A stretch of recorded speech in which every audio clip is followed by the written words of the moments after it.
Bro kabaddi league season 12 Tamil Thalaivas pre season கேம்பை ஃபயரா ஆரம்பிச்சிருக்காங்க. ஒரு லோக்கல் டோர்னமெண்ட் ஆடிட்டு இருக்காங்க. ஒரு புது ஸ்டார்டிங் 7 வச்சு இந்த ஸ்டார்டிங் 7ல யாரெல்லாம் இருக்காங்க, எப்படி பர்ஃபார்மன்ஸ் பண்ணிருக்காங்க இந்த வீடியோல சொல்ல போறேன். அது மட்டும் இல்லாம ரொம்ப காஸ்ட்லியான ஜெர்சியை, கிரிக்கெட் ஜெர்சியை போட்டிருக்காங்க வெஸ்ட் இண்டீஸ் டீம். அது என்ன விவரம், இது இல்லாம மேலும் ஒரு சில அப்டேட்ஸ், யூமுபா ரீப்ளேஸ்மெண்ட் உட்பட அந்த அசிஸ்டன்ட் கோச் சொன்ன அப்டேட் உட்பட எல்லாமே உங்களுக்காக இந்த வீடியோல காத்துட்டு இருக்கு. இப்போ வாங்க வீடியோக்குள்ள பார்க்கலாம். ஒரு நிமிஷம் சார், ஒரே ஒரு 1 நிமிஷங்க.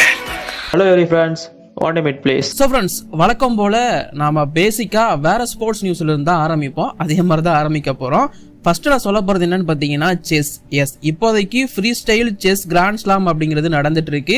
லாஸ் வேகாஸ்ல 4th ரவுண்ட் ஐ திங்க் நடந்துட்டு இருக்குன்னு நினைக்கிறேன்.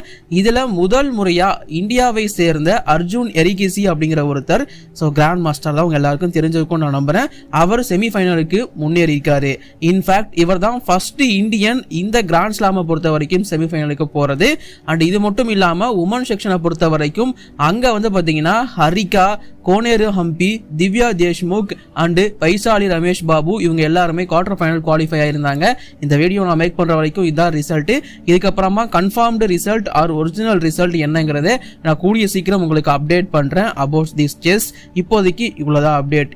இது இல்லாம லாஸ் ஏஞ்சலஸ்ல நடக்க போற 2028 ஒலிம்பிக்கான ஷெட்யூல் அப்படிங்கிறது இப்போதைக்கு ரிலீஸ் பண்ணப்பட்டிருக்கு.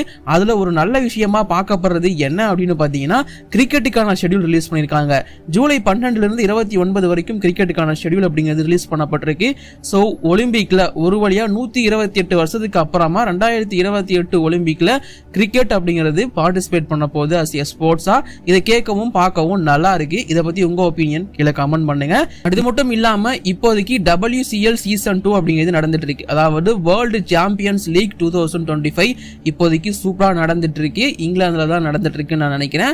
ஸோ இந்த டோர்னமெண்ட்டை பொறுத்த வரைக்கும் 6 டீம் பார்ட்டிசிபேட் பண்ணிட்டு இருக்காங்க. எந்தெந்த டீம் இருக்காங்க அண்ட் ஷெட்யூல் என்ன அண்ட் எங்க டெலிகாஸ்டிங் நான் போன வீடியோல மென்ஷன் பண்ணியிருந்தேன். இன்னும் பார்க்கலையா, பார்த்துட்டு வந்துருங்க. ஸோ இந்த 6 டீம்ல ஒரு டீம் வந்து பாத்தீங்கன்னா west Indies champions, west Indies legends கூட சொல்லலாம். இந்த வேர்ல்டு சாம்பியன்ஸ் ஆஃப் லெஜண்ட்ஸை பொறுத்த வரைக்கும் வெஸ்ட் இண்டீஸ் லெஜண்ட்ஸ் நல்லா பார்க்கப்படுது. இந்த டீமோட கேப்டனா கிறிஸ் கெயில் அவர் தான் அப்பாயிண்ட் பண்ணப்பட்டிருக்காரு. பட் நியூஸ் அது கிடையாது. இதுவரைக்கும் கிரிக்கெட் ஹிஸ்டரியிலேயே மோஸ்ட் லக்ஸரியஸ், அதாவது ரொம்ப விலை மதிப்புள்ள ஜெர்சியை வந்து இப்போதைக்கு வெஸ்ட் இண்டீஸ் லெஜண்ட்ஸ் அப்படிங்கிற டீம் போட்டுருக்கு. அப்படி என்னடா அது விலை மதிப்பு மிக்கது அப்படின்னு கேட்டீங்கன்னா, சோ அந்த ஒரு ஜெர்சியை பொறுத்த வரைக்கும் அதை டிசைன் பண்ணது வந்து UAE, அதாவது ஐக்கிய அரபு எமிரகத்தை பேஸ் பண்ண, துபாயை பேஸ் பண்ண லாரன்ஸ் அப்படிங்கிற ஒரு கம்பெனி தான். சோ அவங்க இந்த டி ஷர்ட்ல வந்து 30 கிராம் அளவுக்கு 18K கோல்டு அப்படிங்கறத ஆட் பண்ணிருக்காங்க. சோ அது அவங்களோட ஜெர்சில இருக்கு. அதனாலதான் மிகவும் விலை மதிப்பு மிக்க ஜெர்சியா இது கருதப்படுது. சோ இதை பத்தி உங்க ஒப்பீனியன் கீழே கமெண்ட் பண்ணுங்க. இப்ப நாம இன்னொரு PKL விஷயத்துக்குள்ள வருவோம். ப்ரோ கபடி லீக் சீசன் 12ல இருந்து இரண்டாவது பிளேயரா, ஃபர்ஸ்ட் பெங்களூர் புல்ஸை சேர்ந்த ஒரு பிளேயர் ரூல்ட் அவுட் ஆயிருப்பாரு, அதை பத்தி நான் சொல்லியிருப்பேன். ரெண்டாவதா சன்னி அப்படிங்கிற யூமும்பாவை சேர்ந்த ஒரு பிளேயர் ரூல்ட் அவுட் ஆகியிருந்தாரு. இதை பத்தியும் நாம நேத்து வீடியோல அப்டேட் பண்ணியிருந்தோம். சோ இவர் வந்து பாத்தீங்கன்னா ஒரு லெஃப்ட் கவர் பிளேயர் அப்படிங்கிறதையும் நம்ம சொல்லியிருந்தோம். சோ இந்த சன்னி வெளியே போனதுக்கு அப்புறமா இவர் எதற்காக போனாருங்கிறத நான் உங்களுக்கு வந்து நம்ம பார்த்திபன் அண்ணன்கிட்ட கேட்டு சொல்றேன்னு சொல்லியிருந்தேன். பார்த்திபன் அண்ணன்கிட்ட கேட்டேன். சோ சன்னிக்கு வந்து பிராக்டிஸ் அப்போ ஏதாவது இன்ஜுரி ஏற்பட்டிருக்கு. சோ அதனாலதான் இப்போதைக்கு அவர் ரூல்ட் அவுட் அப்படிங்கிறது, அதாவது டீம் அவர் அதெல்லாம் ரிலீஸ் பண்ணிருக்காங்க அப்படின்னு தான் என்கிட்ட சொன்னாரு. சோ பார்த்திபன் அண்ணன், அதாவது யூமும்பாவோட அசிஸ்டன்ட் கோச் சொன்னதை பொறுத்த வரைக்கும் இவருக்கு இன்ஜுரி அப்படிங்கிறது ஏற்பட்டிருக்கு. அதனாலதான் அவரை வந்து டீம்ல இருந்து ரிலீஸ் பண்ணி வெளியே அனுப்பிச்சு விட்டுருக்காங்க. அண்ட் அவருக்கு அப்படியே ஒரு ரீப்ளேஸ்மெண்ட் அப்படிங்கிறதையும் எடுத்துட்டாங்க. இன்ஃபேக்ட் இப்ப எடுத்திருக்கிற ரீப்ளேஸ்மெண்ட் யாரு அப்படின்னு பாத்தீங்கன்னா விஜய் ரேது அப்படிங்கிற ஒருத்தர் தான். சோ அவர் வந்து பாத்தீங்கன்னா ஒரு ஹரியானாவை சேர்ந்த பிளேயர், லெஃப்ட் கார்னர் பிளே பண்ணக்கூடிய பிளேயர் அப்படிங்கறத ஞாபகம் வச்சுக்கோங்க.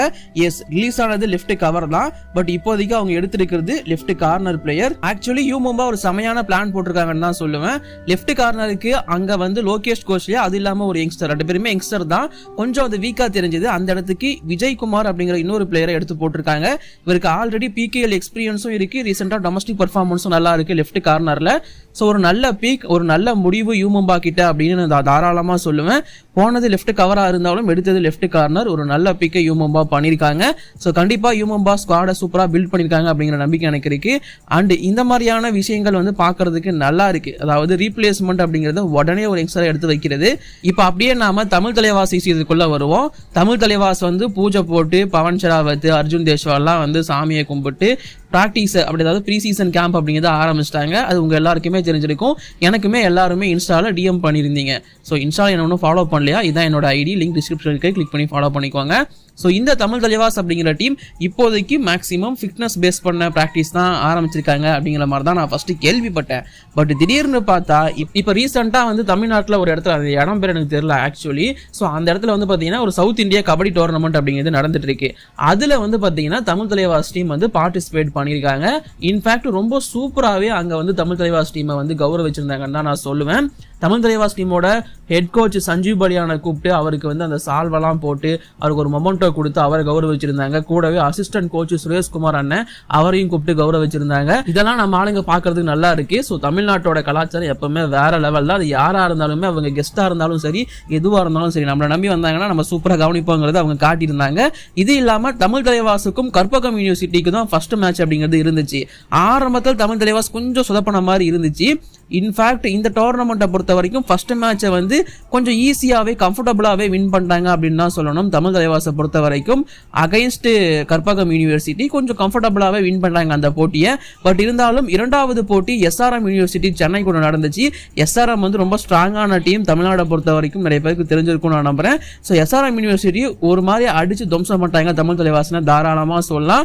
வந்தாலே பிடிக்கிறாங்க, போனாலே அடிக்கிறாங்க அப்படிங்கிற மாதிரி தான் பர்ஃபார்மன்ஸ் எஸ்ஆர்எம் யூனிவர்சிட்டி பண்ணிட்டு இருந்தாங்க அகைன்ஸ்ட் தமிழ் தலைவாஸ். அந்த போட்டியை 42-33 சொல்லி தமிழ் தலைவாஸ் தோத்துருப்பாங்க. சாரி, எஸ்ஆர்எம் யூனிவர்சிட்டி ஜெயிச்சிருப்பாங்க. என்னதான் ஃபர்ஸ்ட் லீக் மேட்சை வந்து கற்பகம் யூனிவர்சிட்டி தமிழ் தலைவாஸ் ஜெயிச்சிருந்தாலும் ரெண்டாவது லீக் மேட்ச்ல எஸ்ஆர்எம் கிட்ட தோத்துட்டாங்க. இதுக்கப்புறமா இந்த டோர்னமெண்ட் உங்களுக்கு எப்படி போகுது அப்படிங்கிறதெல்லாம் உங்களுக்கு அப்டேட் பண்றேன். இது எல்லாமே லைவா தான் போயிட்டு இருக்கு. ஸோ அப்பப்போ அப்பநாடு ஸ்போர்ட்ஸ் அந்த யூடியூப் சேனல்ல லைவ் போகும். ஸோ முடிஞ்சா போய் பாருங்க. அண்ட் இந்த டோர்னமெண்ட்டை பொறுத்த வரைக்கும் இங்க மெயின் 7 அவங்க இறக்கல, அதாவது செகண்டரி 7 தான் இறக்கிருக்காங்க. தமிழ் தலைவாசோட மெயின் 7, அதாவது நீங்க எதிர்பார்க்குற மாதிரி பவன் ஷாவத், அர்ஜுன் தேஷ்வால், சாகர் ராத்தி, நித்யேஷ் இவங்கெல்லாம் வந்து ஆடல. இவங்கெல்லாம் இல்லாம யங்ஸ்டர்ஸை மட்டுமே வச்சு ஆடுறாங்க. ரைட் கார்னருக்கு அந்த புதுசா எடுத்த சுரேஷ் அவர் ஆடுறாரு, லெஃப்ட் கார்னருக்கு மோஹித் ஆடுறாரு, ரைடர்ஸா விஷால் செகல், நரேந்தர், இமோன்சு ஆடுறாங்க. கவர்ஸை பொறுத்த வரைக்கும் ஆஷிஷ் அண்ட் ரோனக் ஆடுறாங்க. இதுதான் இப்போதைக்கு ஸ்டார்டிங் 7 இருக்கு இந்த லோக்கல் டோர்னமெண்ட்ல. ஏன் மெயின் பிளேயர்ஸ் ஆட வைக்க கூடாதுன்னு கேட்டீங்கன்னா ஆட வைக்க மாட்டாங்க. பிகாஸ் அவங்களாம் மெயின் பிளேயர்ஸ். இங்க வந்து இன்ஜுரி ஆயிட்டாங்க அப்படின்னா சீசனே நாசமா போயிடும். அது அவங்க எல்லாருக்குமே தெரியும். அதனால பெரிய பிளேயர்ஸ் யாரையும் சீசனுக்கு முன்னாடி இந்த மாதிரியான டோர்னமெண்ட்ஸ்ல இறக்கி விட மாட்டாங்க. பட் யங்ஸ்டர்ஸ் இறக்கி விட்டு அவங்களுக்கு வந்து எக்ஸ்பீரியன்ஸ் கெயின் பண்ண பார்ப்பாங்க. அதான் தமிழ் தலைவாஸ் சூப்பரா பண்ணிட்டு இருக்காங்க. இந்த டோர்னமெண்ட் எப்படி முடிக்க போறாங்க, என்ன அப்டேட்ங்கிறதெல்லாம் நான் அடுத்தடுத்து சொல்றேன். அது சேனலை மறக்காம சப்ஸ்கிரைப் பண்ணி வச்சுக்கோங்க. இப்போதைக்கு இந்த வீடியோ நான் முடிச்சு லைக் பண்ணுங்க, ஷேர் பண்ணுங்க, குற்றம் கமெண்ட் பண்ணுங்க. தேங்க்யூ.